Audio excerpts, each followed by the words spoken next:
Welcome back to Trekyards, guys. He is Commander Cockings. He's got a Foley. And this one is called I Have No Bones, Yet I Must Flee. Moopy. Whatever the name was. Moopsy. Moopsy. Yeah. Don't feed after midnight or at any point during the day, because that thing goes wild. You know what's funny, Stuart? Is I'm so glad I watched this as part one than part two, because we had a debate in part one Yeah. that they solved already. Yes, we Congrats, did. Rutherford. Took your webs. The promotion of Rutherford. So go back and watch Stuart's reaction. Whole season arc. And I was kind of right about the Romulan thing, but it was at the beginning of the episode, not the end. That's what I said. So there you go. We know without knowing. Episode 2, Stuart. Same day, same reviews, same hair, same whatever. What do you think? I enjoyed it. Again, fantastic job. This season is already shaping up to be, for me, better than season 3. Season 3, I remember we were a little bit lackluster on some of them, but this one seems to be going really well so far. So, yeah, I think it's great. I love the menagerie edition and the humans being the problem. Love that.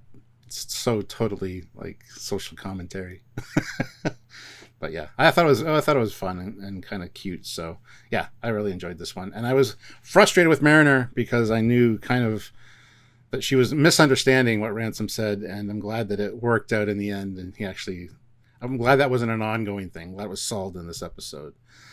But I feel bad for the new ensign guy. How about you? Did you enjoy this one? No, I love what you said there about starting off strong. We're 20% through already. And these are definitely in the upper third, I would say, of all Low Decks episodes. They've already gone to that. Both episodes, I would say.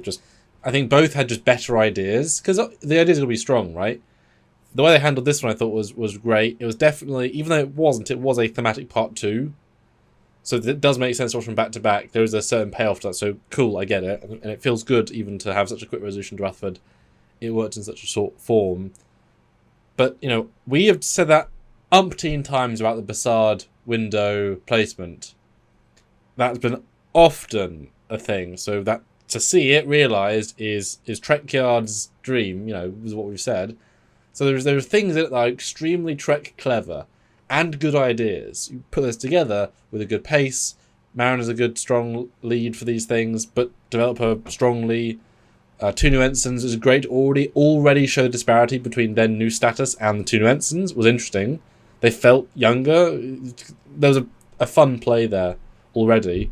To have Rutherford up promoted gives you a vibe straight away. Moving in, that's cool. And maybe T'Lyn and Tendi will be together in a room. Now set that up as a possibility with the double bunk bed room.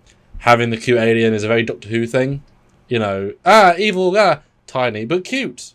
Genuinely cute. Simple, but cute. Like a Pokemon. It only says its name. Yeah, but effective, right? And good twist, it wasn't Mariner who let it free. Good twist was the humans. And I'm glad it wasn't the new ensign, because he gave off that vibe for those 5 seconds before the reveal. He's like, is he the one? No, okay, good. No, really good. I felt they didn't go into the same traps that they could have done, but they had a good creative through flow of ideas throughout. That was fun to watch. Yeah, I think that was one of their better episodes.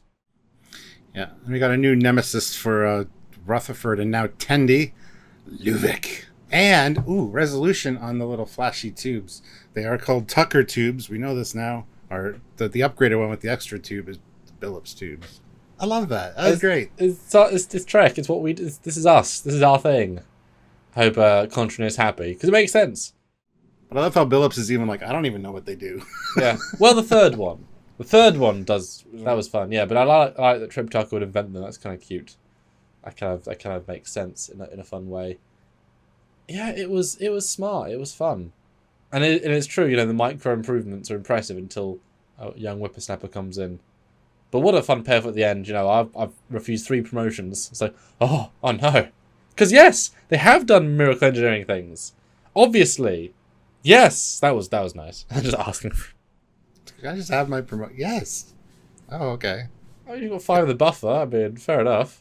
That was great. I was getting a little frustrated though, because this guy's going to be promoted seriously. This is going to be an ongoing thing this season, with being the arch nemesis of Rutherford.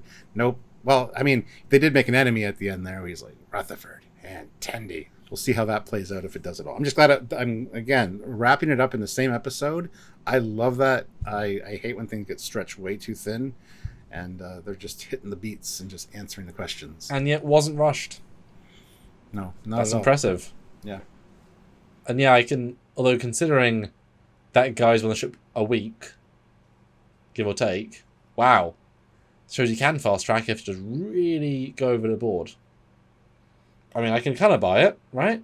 If you really excel, but wow. Going back to the one thing you talked about that I was going to bring up was the Bizarre Collector Glow. How many times have we looked at a ship design and go, we'd hate to be in those quarters. Many, many, many, many times on Trekyards have we done that.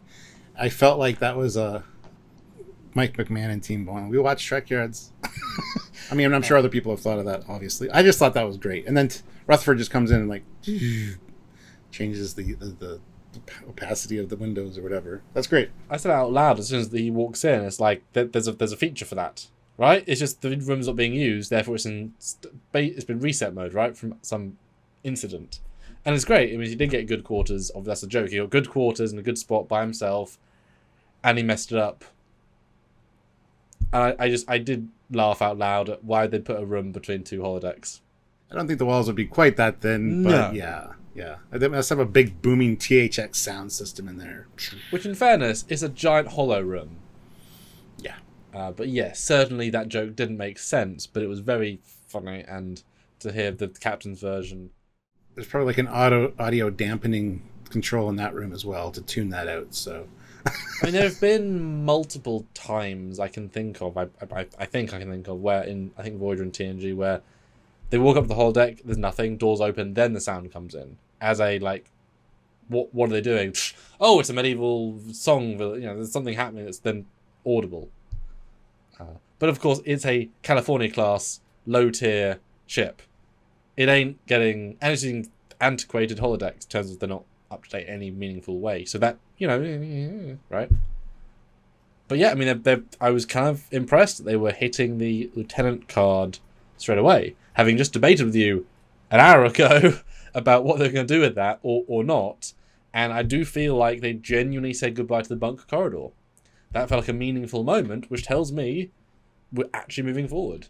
That's impressive to me, because that does change the show radically. But 4 seasons in, I mean, you were able to, you're allowed to. That was bold. I'm impressed. I'm impressed. Absolutely, yeah. Another thing I noticed, I mean, there's probably a lot of Easter eggs in the menagerie, but there was the snake creature that Q shows up as. Yep, that was nice. 3 snake heads. Loved that little addition. But when we do our complete breakdown and stuff on those, we're going to see all the things. So I know we've seen the flying snakes and the flying turtles before on other planets in lower decks. So yeah, a nice little touch there, gotta say. And I did like the curator of the menagerie. He looked like a banana almost. I don't know how I felt about Ransom getting his teeth knocked out to like, ooh, a piece of candy. Ooh, a piece of candy. Like, leave a trail. That was a little much, but it's okay. It's all right. I mean, it shows you what kind of guy he is, because he got viciously beaten up and still, you know what I mean? Like that, I feel like in earlier seasons he would have been more pissed about it. So I even though it was graphic and silly, it shows you how good a commander he actually is and how he's grown. And to just, we've seen this. This feels that's the thing. It's good to have these meaty storylines inside the comedic. So Mariner's self-sabotage has been a multi-season, multi-episode. It's always there. And every time she's going forward, it's gone backwards. That's why she's significantly older. I think there's a dozen promotions and then gone down again. That's been a giant thing. Mike had, the man creator, he has an arc in mind. He knows the answers, just leading into them. And it feels a really nice step here that maybe finally it took this crew, this setting, to actually push her forward. And then she could become a meaningful officer on a meaningful ship in the future. And, if they ever get, say, I don't know why they wouldn't, 7 seasons, and then maybe a movie, you could have Mariner be a second in command in Lower Decks movie.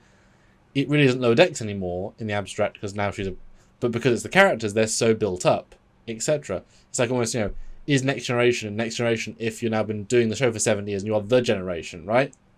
You know, is that name so appropriate? Yes, but you're now the standard. You know, yeah. So really nice to see that evolution. It was well handled, a lot. And I love the way that he explained it to her, and then she's like, "Wait, why do I do that?" Like she's kind of coming to that realization that self. No, I don't. No, I don't. And it's like you literally said to the audience 6 minutes ago. You do. Like, oh, yeah. I do. You've been doing it this entire episode. And good for the animators, like to see the meta realization crumble her perspective in the moment with the excellent voice acting was really nicely done. And we've sometimes noted that they can sideline Boimler, as you know, he feels more sidelined because he's more of a lead than say Tendi or Rutherford. But to sideline him in a room joke, where everything's a joke that we understand as Trek logic, that I'm fine with. Versus like the DS9 one, but it was a nice ensemble piece. I'm fine with them being sidelined with a good sideline. That was a very strong sideline to be on. I also like the beginning, seeing the lower decks Romulan guys being like, "You're gonna overthrow our captain." God, I have to watch that again to get the salty. That was getting the realization of that Romulan ship that Andrew Probert originally designed, canonized kind of thing. That was amazing. Yeah, his alternate finally there thing. But yeah, great to see. Why not, right? Why not? Just more budget and more time, but cool, you know. And yeah, I would hate to write this sort of dialogue though. That because it was kind of mirror universe-y, right? But it's always fun to see when there's no context. They are on their ship. There's no outsiders. There's no mission. There's being. Okay, that's how they talk. Interesting. Yeah, really. Poor Remans. Yeah, but hey, at least they got mentioned. Yeah. And they threw him down the garbage disposal. Yeah.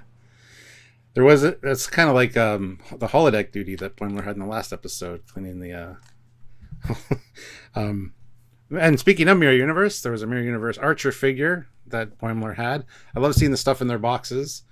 You had like this Constellation class in Boimler's and DS9, and that's really cool. That'll be fun to go take a look and see everything that's in there if we can. And his action figures.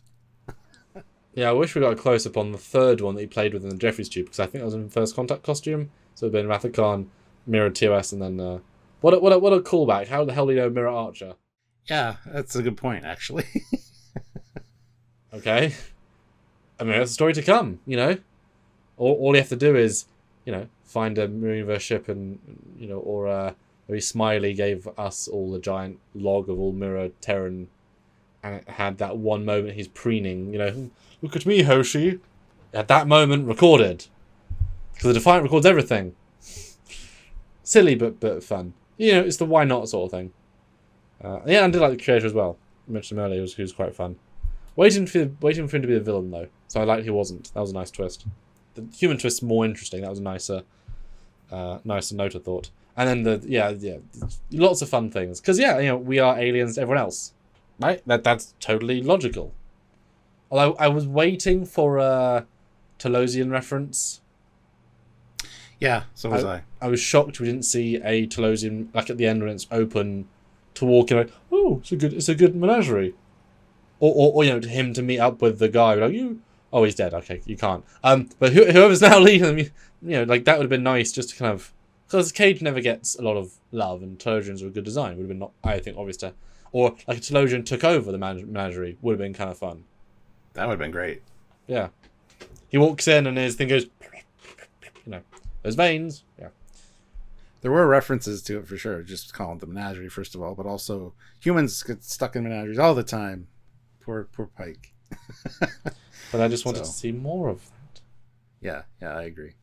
Lots of really good stuff. Again, I'm just really impressed. They're doing a fantastic job this season already, and I'm excited to see more. I'm kind of glad we got 2 today, even though it's more work for us, but that's okay. And less a week to talk about it. But, you know, it did have a kind of a almost two-parter vibe. Almost. Yeah, and instead of having that little break of us discussing it, then felt like the Romulan payoff felt more like a payoff versus a 1 second later kaplooey splat, right? Felt like those few minutes of respite. No, it was really solid. I think it wasn't as exciting as other exciting lower decks, but it felt clever. It felt genuinely clever with really important character note. I feel like I'll remember it more than last season because it had more of that. Yeah, it was good. It was good. Important promotion, and everybody's on the same page. Obviously yes as well. Yeah, he got promoted. Yeah, don't forget about that. Like he did get promoted. That's the moment. So he just threw the pip across the engineering and gave it to him. So okay. Not much of a ceremony, but that's okay.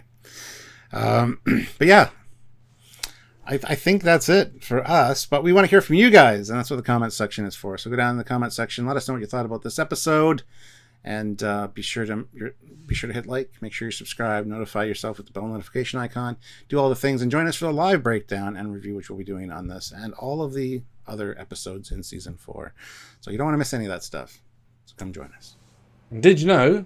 Did the same content for season 3 and 2 and 1 and Prodigy seasons 1 and 1 and all the things. You were there. You should. If you don't remember, you go watch them as well.